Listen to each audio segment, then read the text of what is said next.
Hello, my friend. Welcome to our channel, Healing Sleep Stories. My name is Mushroom, and it is an honor to be your guide tonight. This is a space for you to let go, to rest, to breathe a little deeper, and to remember that peace is always just a story away.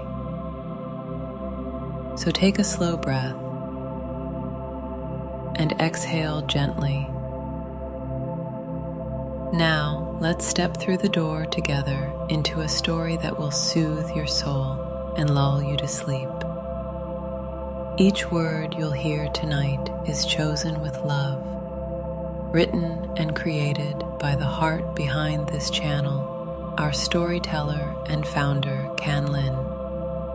She built this space for nights just like this one, when you need a voice to calm the noise and a story to carry you gently into dreams. So tuck yourself in and let your heart be still. Here we go. You step into a garden unlike anything your imagination has dared to dream.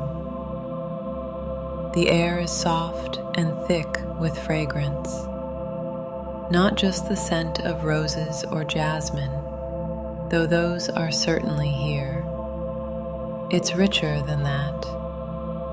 Like life itself has a smell, and tonight you breathe it in.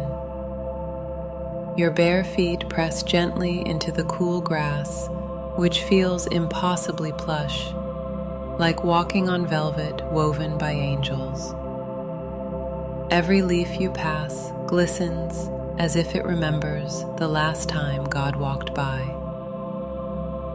The sky above, vast and amber-tinted, glows with a quiet that doesn't need a sun to shine.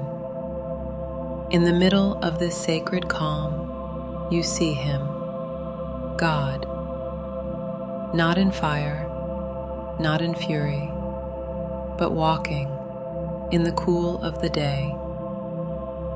A presence that doesn't demand anything, only invites.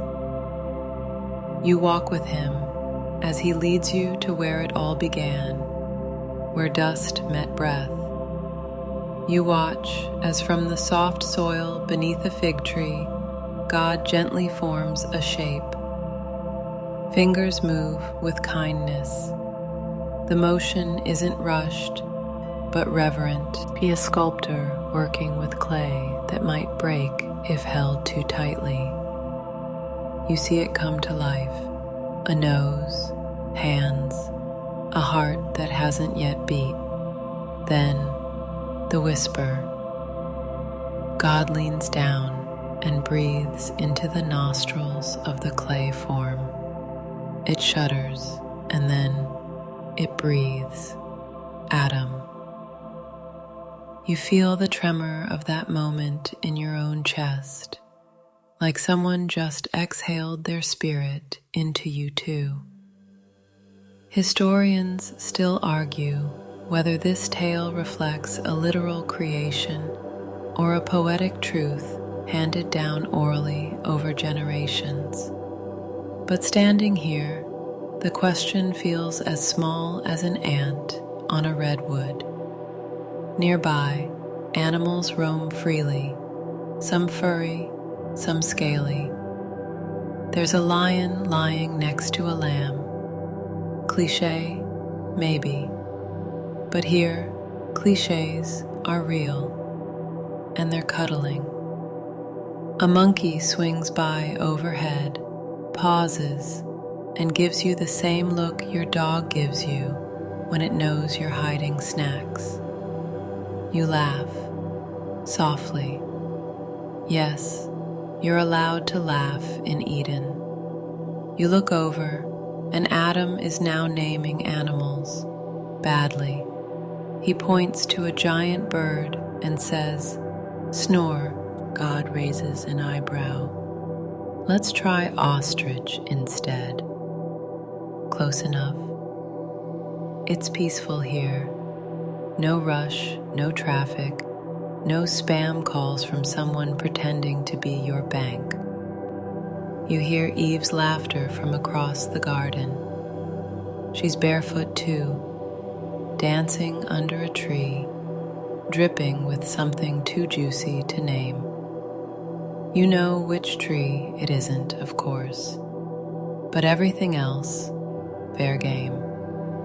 God walks you past that other tree, the one people love to blame, the tree of the knowledge of good and evil. Its fruit glows like molten glass, and yeah, you'd be curious too, but for now, you simply walk by. He whispers, "Not tonight." You keep moving.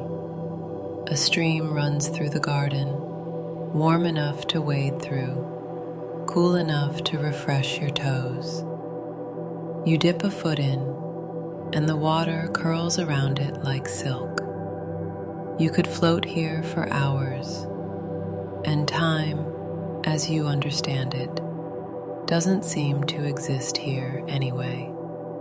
Odd historical fact. Some scholars believe Eden might have been metaphorically located in what we now call Souther and Mesopotamia, modern-day Iraq, where 4 rivers meet. Imagine that. Paradise, possibly sitting where oil pipelines run today. But don't think too hard about that. You're here now. God shows you how the stars begin to rise above Eden like lanterns being lit one by one. You lie down in the grass. He lies beside you, not because he needs rest, but because you do. His presence is a lullaby that hums directly into your spine. "See those stars?" he says. You do. Every one of them has a name. You blink slowly. All of them. All of them. A pause. You wait. And I remember yours, too. You smile and blink again. Your eyes feel heavier. Back then, before humans complicated everything with fear and shame and politics and whatever that thing is, with taxes, there was this, a moment of rest, a perfect night, just God, creation, and you. There's a rustling in the distance, an animal, maybe, or the gentle shift of the earth as it spins through the cosmos. You settle deeper into the grass. Eve, your breath is slower now, every sound more muffled, like the world's wrapped in cotton. You close your eyes in Eden. You don't fall asleep. You fall into sleep. There's a difference. And before you fade completely, God whispers, "I called you good." You stir slightly, not fully awake, not fully asleep, floating gently through the quiet space between dreams and story. The garden fades like morning mist, and in its place comes something new, the slow rhythm of water, the smell of rain long before it arrives, and the distant creak of wooden beams stretching in anticipation. You open your eyes, and you're on a boat. Not just any boat, the big one, the Ark. It's massive, colossal really, like someone tried to stack every barn in Kentucky on top of itself and then said, "Yep, that'll float." You walk along its wooden deck, worn smooth by rain and time, and feel the heartbeat of 1,000 hooves, paws, and claws pulsing beneath your feet. It's a strange kind of lullaby, this blend of life and quiet panic, as creatures from every corner of the earth snore, hiss, chirp, and occasionally fart in unison. The storm hasn't started yet. For now, the air is sticky with anticipation. Noah stands by the edge, staring out at the horizon. He looks tired, not just from carpentry and animal management, but tired in his soul. Ever try to convince your whole town that the world's ending and you're not just having a midlife crisis? Yeah, that. Noah doesn't speak, but you hear him thinking, praying, God, I've done what you asked. I built, I gathered, I obeyed. Now, I wait. And wait, he does. For the sky to break, for the first drop to fall. You reach out and touch the wooden rail beside you. It's sticky with sap and salt. This thing was built from gopher wood, according to tradition, which, fun fact, no one really knows what gopher wood actually is. Some think it was cedar, others say cypress. Historians still argue whether it was a real type of wood or just a translation hiccup. Either way, it's holding. You wander below deck, past snoozing sloths hanging like hammocks, elephants breathing like engines, and a very grumpy llama chewing hay with dramatic flair. You nod politely. The llama ignores you. You find a quiet corner and curl up near a small window. Outside, clouds are gathering like sheep called in for the night. And then, one drop, soft, barely noticeable, like a sigh, then another, and another. Within moments, the heavens open like someone spilled a celestial ocean. The sound is powerful, but not frightening. More like a cleansing, a holy rinse cycle. Noah, from above, calls out gently to his family. They gather around him, their faces pale but peaceful. You can feel it, that trust, that fragile, stubborn faith that whispers, we don't know how this ends, but we're not alone. The ark rocks gently as rain hammers down. The animals whimper and rustle, then settle. Even the lion seems to sigh and lie back down, as if to say, well, guess we're in for it. You close your eyes again, this time to the rhythm of rain on wood. Like 1,000 tiny drummers lulling you toward sleep, the days pass in a blur. Sunlight never quite breaks through, but it visits enough to keep hope from fading.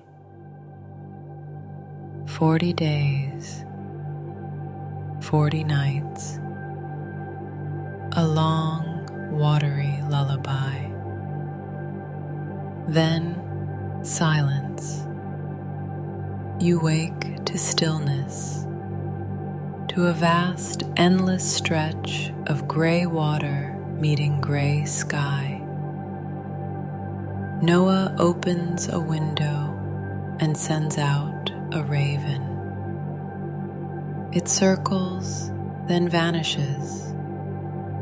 Then the dove. It takes longer, but when it returns, it carries something strange in its beak. A tiny olive branch.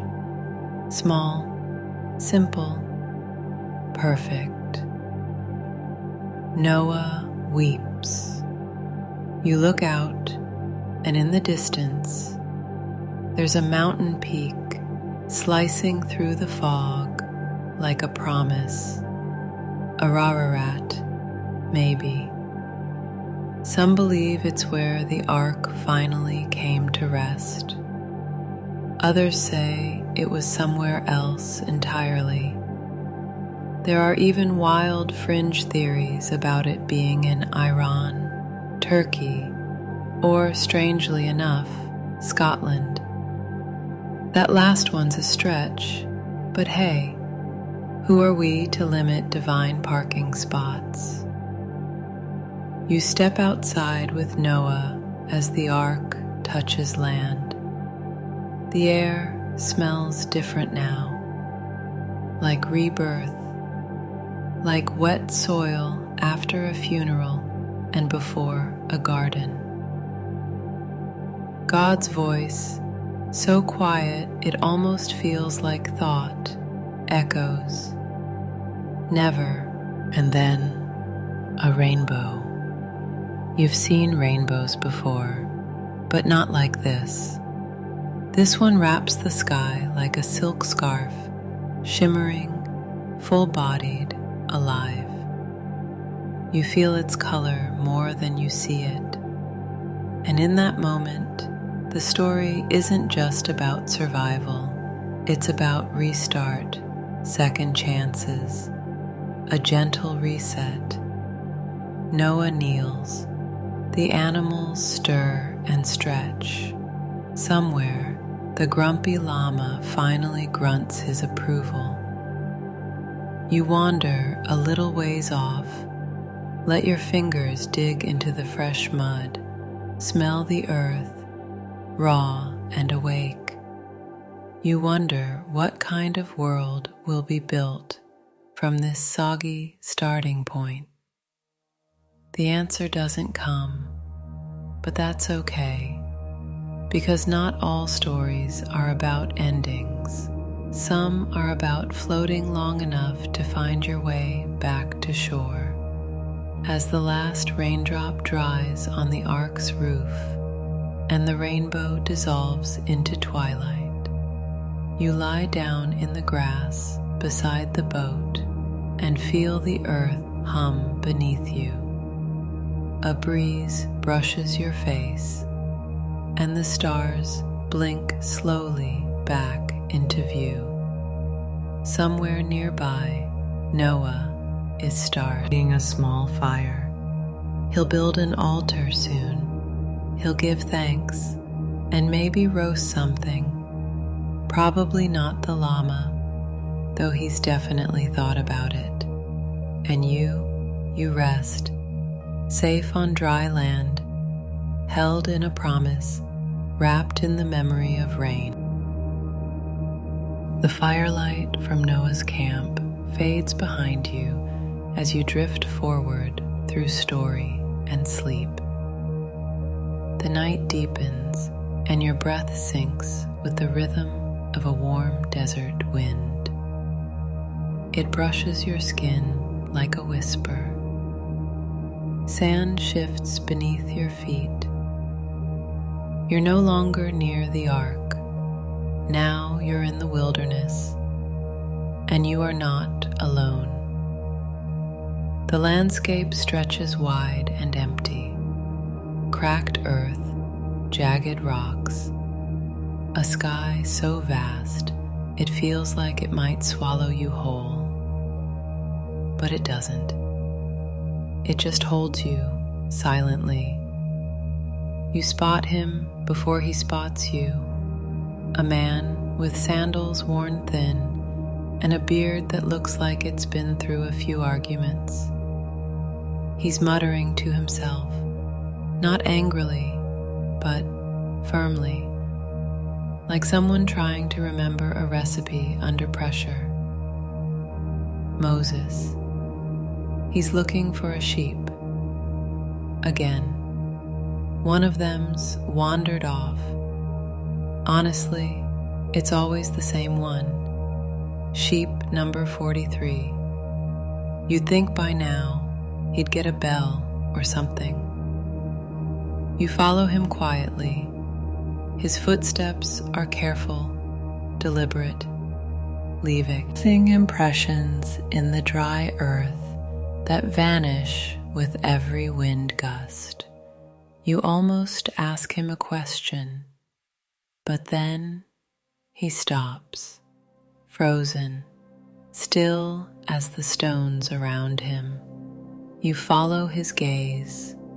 There, just ahead, a bush, on fire, but not burning, just glowing, radiating heat and light like a holy oven set to eternity. Moses steps back. You stay close. It's beautiful but eerie. Flame licks the branches, but they don't crack or blacken. They remain vibrant, greener somehow, as though fire is making them more alive. Then a voice, Moses. You feel it in your bones. It's not loud, it's not a boom from the sky, but it's deep. The kind of voice that folds inside your chest and gently rearranges your rib cage. Moses steps forward, and then, oops, he's quickly told to take off his sandals. Holy ground, the voice says. He obeys. You do too. You can feel it now. The gravity of this moment, the heat, the awe, the overwhelming sense that you're not just witnessing a miracle, you are in one. And go speaks.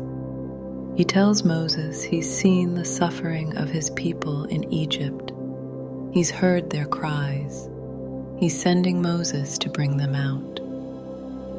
Moses, understandably, has some follow-up questions. Who am I to do this? He asks. You nod silently. Valid point. God replies simply, I will be with you. No arguments after that, at least not very good ones. Moses eventually agrees, but with every step he takes from the mountain, you sense the weight he carries. Leadership, freedom, destiny, also a pretty gnarly staff. Historians still debate where exactly Mount Horeb or Mount Sinai was located. Some place it in the Sinai Peninsula.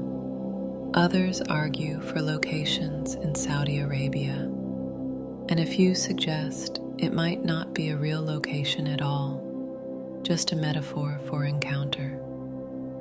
But here, under the stars, the debate doesn't matter. What matters is that Moses heard God and listened. You walk beside him now, years passing in a blink, through plagues and pharaohs, through Red Seas parted like a curtain, on open by invisible hands. The water towers on either side shimmer in moonlight. You dip a hand into the wall beside you, and fish dart away from your fingers. Behind you, Egyptian chariots slow, swallowed by chaos. Ahead, desert. Again, and a people, tired, grumbling, golden calf worshipping people, who still can't quite believe they're free. You rest with Moses on a flat rock as he looks out at the camp. Fires dot the landscape like fallen stars. Tents rustle, children laugh. Somewhere, a man is angrily trying to cook manna like pancakes, failing spectacularly. You chuckle softly. Moses doesn't. He's focused. He climbs again, up the mountain. You follow. The climb is steep, the air thin, the silence absolute until it isn't. Thunder rumbles, a cloud descends. The top of the mountain glows with something not quite fire, not quite lightning. You shield your eyes. And God speaks again. This time, there are no burning bushes, just commandments, etched into stone by invisible things, are over in the grace. The 10 words, the shape of a new society. You watch Moses carry the tablets back down, his arms trembling, but his heart certain. And of course, he finds the people worshipping a cow made of gold. Classic. He drops the tablets. They shatter, like his patience. That's okay. He goes back up.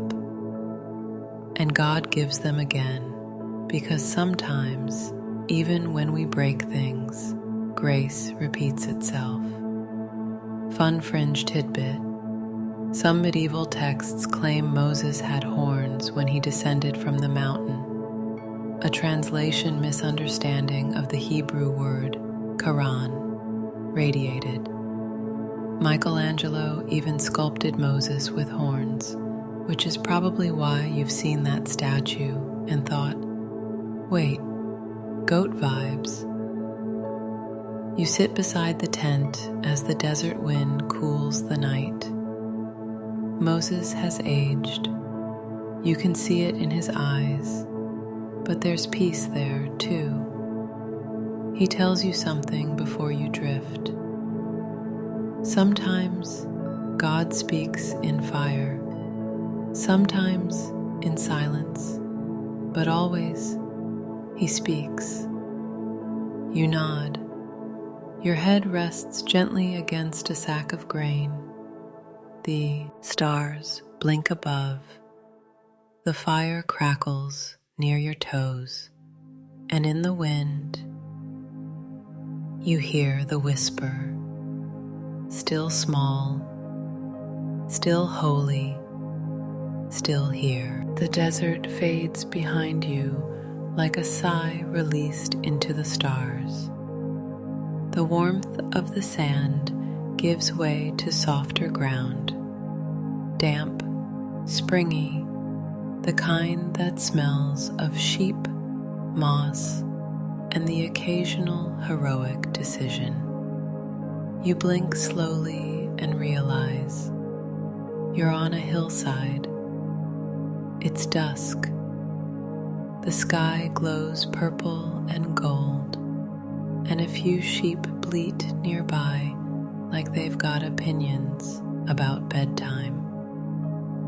There's a boy nearby. He's maybe 12, maybe 15, hard to say. And he's sitting on a rock, legs swinging, playing a harp, not because anyone's watching, just because. The notes drift through the twilight like dandelion seeds, light, wild, a little sad. This is David, not King David, not Goliath slaying David, just David, the shepherd. He doesn't see you, but you feel his focus as he sings a psalm no one's written yet, a prayer in melody, raw and pure, the kind of thing you don't find on worship playlists, because no producer can bottle this. You lie down in the grass a few feet away. The earth is soft and the sky is wide, and for now the world is simple. Just a boy, a harp, a few sleepy sheep, and God humming along. Then, in the distance, a commotion. You both turn your heads. Someone's calling him. Samuel the prophet has arrived, anointing oil in hand, a surprise in his eyes. David blinks. Me? He's the youngest, the least likely, the afterthought. And yet, God sees what others don't. Samuel pours the oil over David's head, and it runs down into his curls, glistening in the fading light. It smells like promise, olive and frankincense, and a hint of you have no idea what's coming. You walk beside David as years roll forward. He's still playing that harp, though now for King Saul, who alternates between needing therapy and throwing spears at people who play too well. One night, Saul's pacing, angry, anxious. His crown feels heavy, but his heart feels hollow. David plays gently, and for a moment, the king breathes slower. The room softens, the rage sets. Music does that sometimes. Then a new scene, a battlefield. Well, sort of. It's more like a standoff. 2 armies, 1 valley, and 1 very, very loud giant shouting insults across the divide. Enter Goliath. He's huge. Like, you have your own gravity. Huge. Bronze armor, javelin longer than a canoe, and a voice that could probably summon avalanches. And there's David. No armor, no sword, just a sling, 5 stones, and an oversized confidence in God. You feel your stomach tighten. This shouldn't work. But he runs toward the giant, not away, sling whirling above his head like a whisper turning into a roar.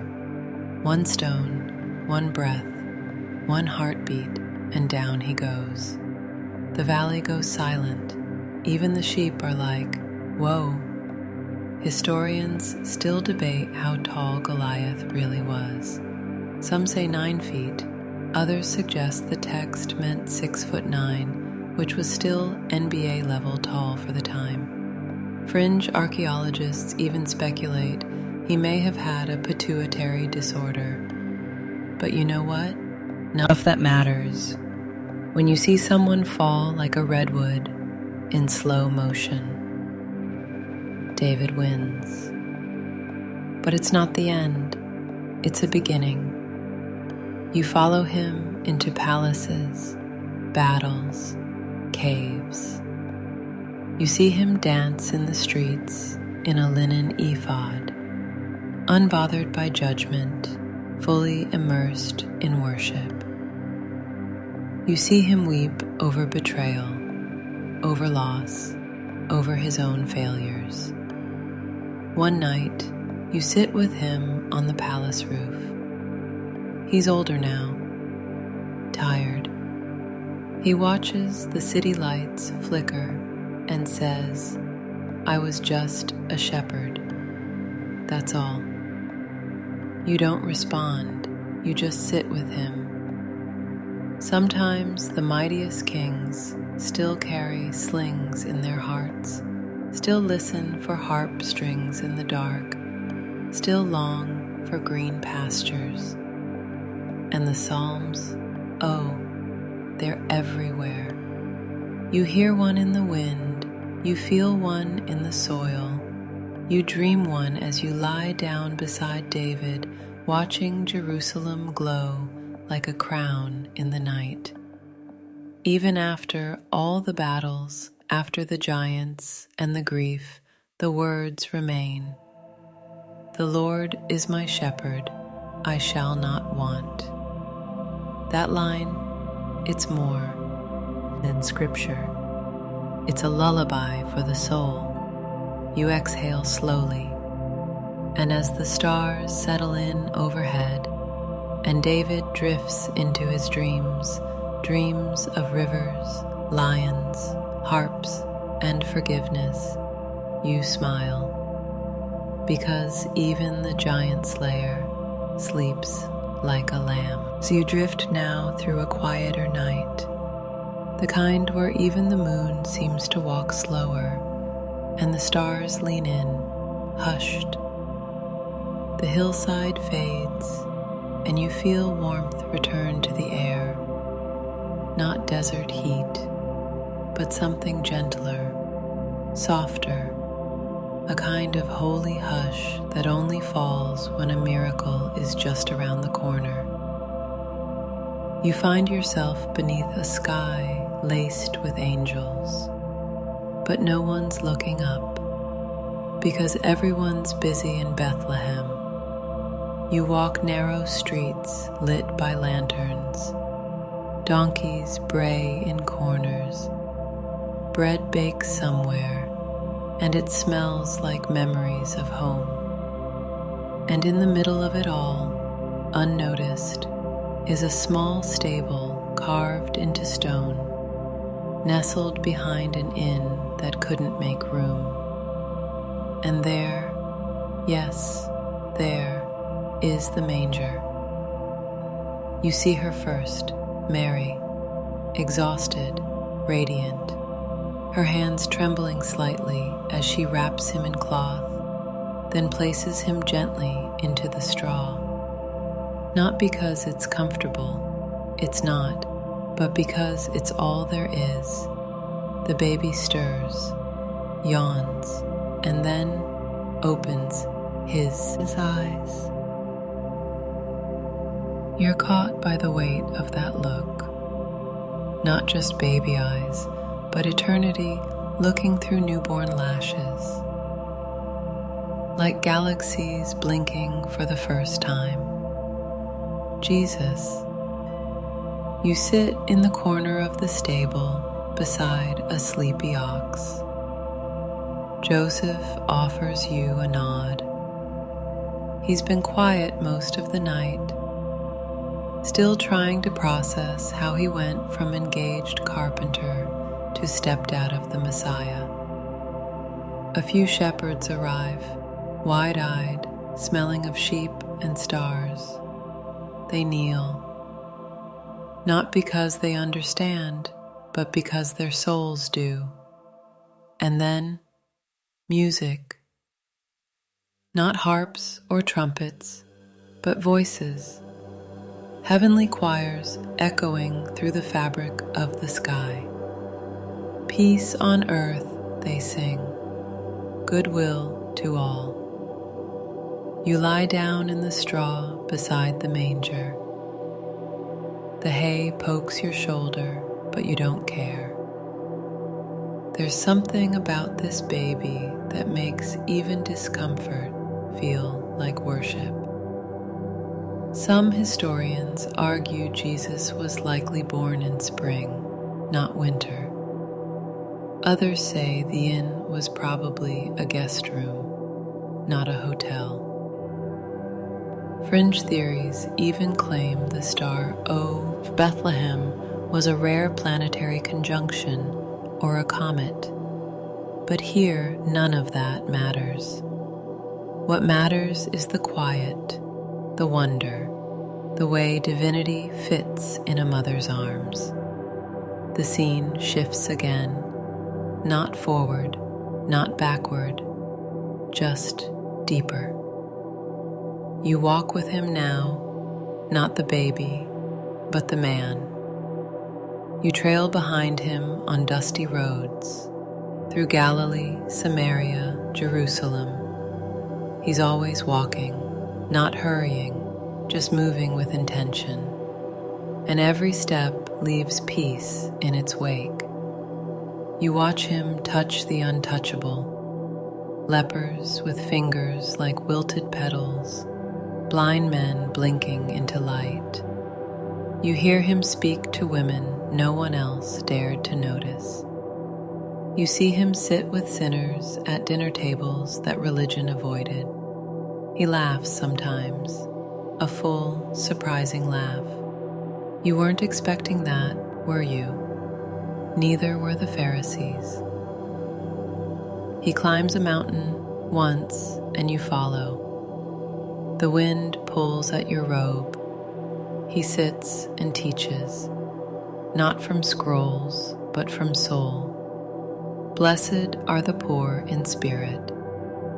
Each word lands like rain on dry earth. People lean in, spellbound. You do too. And later, under a fig tree, he sees you. Yes, you. Before you speak, he smiles.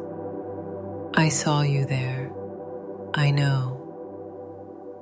And for a moment, your breath catches.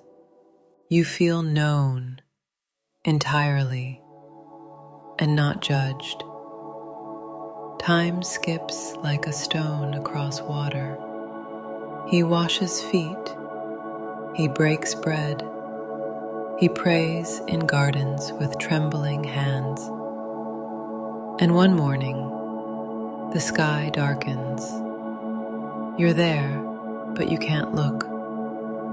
There's a cross, a crown, a silence that screams. You lie down, unable to watch, but unable to leave. And then, 3 days later, sunlight, empty tomb, torn veil. You run with the others. He's not here, but then you find him. On a quiet shore, he's cooking fish over a fire. He looks up and says, "Come, eat." No thunder, no speeches, just breakfast with God. You sit with him in the sand. The waves kiss the shore behind you like a gentle reminder. Peace is still possible. And he speaks again. Rest. I've done the hard part. You lie back in the sand. The sea hums its lull, Labby. The same ocean that once parted now lulls you to sleep. His voice drifts over you like the tide. I will be with you always, even to the end of the age. You exhale slowly. You believe him. And somewhere beyond your closed eyes, the stars lean in closer. Heaven brushes your cheek. And everything is well. Now, let everything begin to settle. You are safe. You are held. And the stories that have carried you through these hours, from garden to flood, from mountain to manger, they live inside you now, like soft echoes in the stillness. There's no more need to listen, no more need to wonder. Only the gentle rhythm of your breath, in and out, like waves upon Galilee's shore.